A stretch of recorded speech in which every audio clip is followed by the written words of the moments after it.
It had been a rather relaxing day on the island, farming and creating dishes for the king's feast as the ocean roared and the sun danced across the island. Shadow sat atop her favorite perch at the highest peak. A young fire snapper sunbathing on the rock beside her, barely up to her hip in height, he lay quietly. Shadow watched as her brother was assisting their childhood friend, Theo, in working with the new hatchlings on the island. Shadow had been feeling a strange bubble inside of her stomach, something stirring and thrashing about. Her hand lay atop her chest as she took slow inhales and exhales, trying to calm the unease. The day had been normal, but something felt wrong, as if there was a danger crouching in the bushes, stalking them. As she stood there, thinking to herself, her brother looked up, waving Shadow down, calling out to her. "Sister, you must come quickly. The eggs are about to hatch." Hearing Lucifer's voice, Fire Snapper had perked up, stretched and yawned before making his way to Shadow's side. They both spread their wings and flew softly down to where her friend and brother were waiting. Theo, being a large dragon herself, was lying down. A small egg was secured softly between Theo's body and her tail. The four sat and watched as the egg cracked and wiggled, and soon an infant dragon had rolled out. Theo bent down and started calling to the hatchling, nuzzling it softly. The infant slowly stumbled to its feet and bounced around, before retreating to the warmth of Theo's large body. The island was buzzing at the sight of a new baby, and it always was a large celebration. Fire Snapper was bouncing around, chirping and playing with the small dragons. The hatchling had made its way into Lucifer's arms as he stroked its scales, and it licked his cheek happily. Shadow stood watching her brother bond with the people of the island, holding the new baby. She felt a weight and heat on her shoulder. Fire Snapper's playful chirps faded into worry-filled screeching and scratching on Shadow's door. A roar of thunder and reality poured into her eyes. Shadow was on her knees, locked inside her room in a puddle of feathers and blood. She had her wings curled over her body as she pricked each feather out. Her eyes were puffy and red, and they showed utter defeat. She flinched at the heat of the hand on her shoulder, and quickly turned to see the culprit. There stood the human form of Theo. Her eyes were soft, and trickled with pain, seeing her friend, the princess, in such a crumpled ball.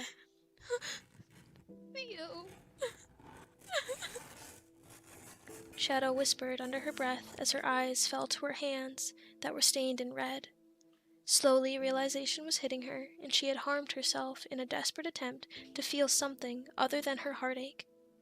It had been a week since Lucifer's banishment, and Shadow had hardly gotten any sleep, a habit she would struggle to ever rid herself of. I couldn't help him. I didn't listen. I hurt him. He can never come home. I tried so hard. Tears tattered the floor of Shadow's room as Fire Snapper's worried scratching and chirps echoed from the other side of her door. Theo slowly knelt down in front of Shadow, a soft warm hand still on Shadow's shoulder. I have to bring him home. Shadow tried to stand and was quickly pressed back into the floor by Theo. She winced but obeyed her friend's silent order.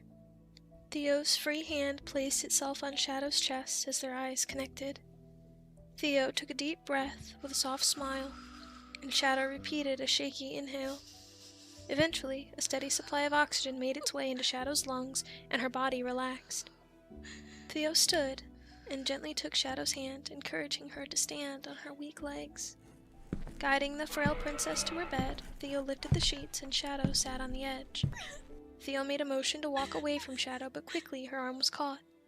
Theo turned, and in Shadow's eyes was a pleading look. No, don't go. Don't go. Shadow whimpered, and Theo knelt in front of her, smiling and squeezing Shadow's hand softly. Standing once again, Theo made her way to the door and opened it as Fire Snapper practically burst into the room, bounding up to his companion. He sat in front of Shadow, nuzzling and rubbing his face into her cheek and chest, trying desperately to get as close as he could to her aching heart. He lapped up Shadow's tears and purred, resting his head in her lap.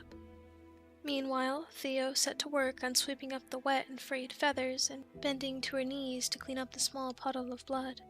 Once the room was clean, Theo grabbed some bandages and sat behind Shadow, carefully bandaging up her wings.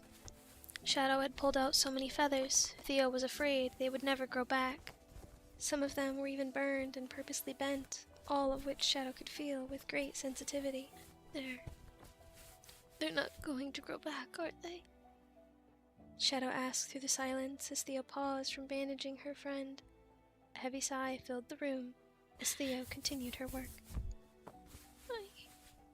I don't want them to. This made Theo pause for longer and look up at the back of Shadow's head. She knew as well as anyone with the ability to fly how freeing it felt. How it was a longing inside your chest and an itch that you had to scratch. She knew that losing it would cause great suffering inside. I don't want to be able to fly anymore. I don't want to be here anymore. Shadow's voice began to crack as she bit back more tears. I want my brother home. I don't deserve all these gifts that Father has given me. I don't deserve this kingdom, the island, you. I lied to Father, Theo. I hurt him. I know better. Lucifer knows better. Theo sat there silently and finished bandaging Shadow's wings. Once done, she got up and knelt next to Shadow and signed to her weeping friend. But I don't want to be a princess anymore. A pause came as Theo continued to communicate with Shadow. I couldn't get to the throne room fast enough. These wings are useless. In Shadow's hand was a feather that she had been holding on to. As she spoke, she made a fist and crushed it. Theo noticed and sighed before standing and brushing hair from Shadow's face. How do you always know what to do? Shadow asked with a begging tone in her voice. I mean, you never mess up. Theo softly chuckled and lifted her shirt to reveal a large scar across her side, then rolled up her sleeve with an intense burn. Shadow watched silently as Theo stepped away a few paces and signed again. I guess the king didn't put you in charge of hatchlings for no reason. You've always had strong maternal instincts. The room was filled with a soft glow as Theo transformed into her draconic self and lay down on the hard floor. Firesnapper had noticed what was happening. Remembering their old slumber parties, he quickly made his way to the chest nearby. He grabbed his favorite fuzzy blanket and bounced up to Theo. Both dragons looked to the princess, who gave a weak smile and walked over. Shadow sat, leaning against Theo as Firesnapper lay over her lap. She adjusted the blanket, and Theo curled her head around the princess. Shadow gave a soft chuckle and lay on her side, resting her head on the large neck of Theo. The trio lay in the small room, no words exchanged, just the silent support of lifelong friends. Shadow's wings never did recover. She had robbed herself of the ability to fly, due to the overwhelming guilt of not being enough. She didn't feel worthy of the beauty on her back, and the chaos of sin had consumed her momentarily.